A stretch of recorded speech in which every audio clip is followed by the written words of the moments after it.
intéressons-nous au plaisir d'écrire.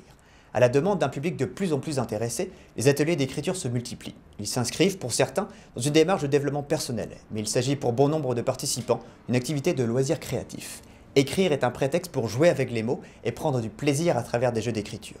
Les adhérents à un atelier brestois nous démontrent ce que l'écriture apporte aux uns et aux autres, à travers le partage des genres et l'esprit de convivialité qui en font sa richesse. Gilbert, est-ce que vous pouvez me donner le thème de l'atelier d'écriture d'aujourd'hui? Alors, aujourd'hui, c'était « Elle portait une croix autour du cou et des jartelles sous ses longues jupes ». Alors, voici ce que j'ai mis, et les autres diront ensuite. On connaît la croix et la bannière pour exprimer une grande misère à faire. Mais la croix avec la jartelle, c'est le problème de la femme au ciel. Elle portait une croix autour du cou et des jartelles sous ses longues jupes.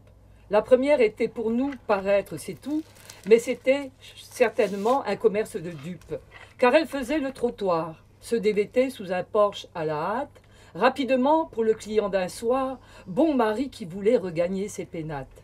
Moi j'ai pensé que jartelle et croix, ça créait, c'était vraiment la définition de la solitude de la femme.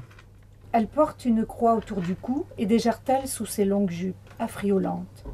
Son épaisse chevelure auburn danse sur ses épaules gracieuses lorsqu'elle arpente les rues de la cité du Ponant, de son pas décidé et régulier. Eh bien, Marie-Hélène, Oui, la rythme n'était pas présente, mais la littérature, elle est vraiment fournie. Ah ouais. Alors, est-ce que vous avez une préférence peut-être pour, on va dire, la prose plutôt que... Oui. Ça vous permet d'exprimer de quelle façon vos sentiments? De façon plus aisée, en tout cas, Oui. pour moi. Donc, finalement, ici, dans cet atelier, vous vous évaluez mutuellement ou vous mettez simplement en commun les choses pour... Non, on ne s'évalue pas du tout. Non.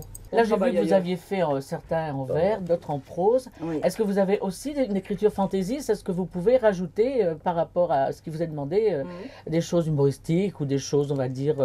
Oui. Moi j'écris en argot. Ah, on aimerait bien entendre ça, par contre. Oui. Je me suis mise à l'argot il y a 2-3 mois. On a vite oublié les michetons, les rencarts, les troquets, les canards et les mecs plus peinards. On a vite enterré cette gouaille rocailleuse qui sortait des entrailles, mélodie caverneuse. Un à un, en loose dé, on reprenait la bécane, avant qu'un de nos potes ne tienne plus sur ses cannes. La côte paraissait raide, même pour les costauds, et les guiboles flanchaient sous les pinces à vélo. C'est parfait. Là aussi, un c'est petit super, applaudissement quand même. Hein. Ça rappelle des bons souvenirs. Oui, quand tout même. à fait. Je ne sais pas slammer, je ne sais que rimer. Les paroles m'ont méchamment claqué la porte au nez, et elles m'ont déchiré, j'en suis défiguré.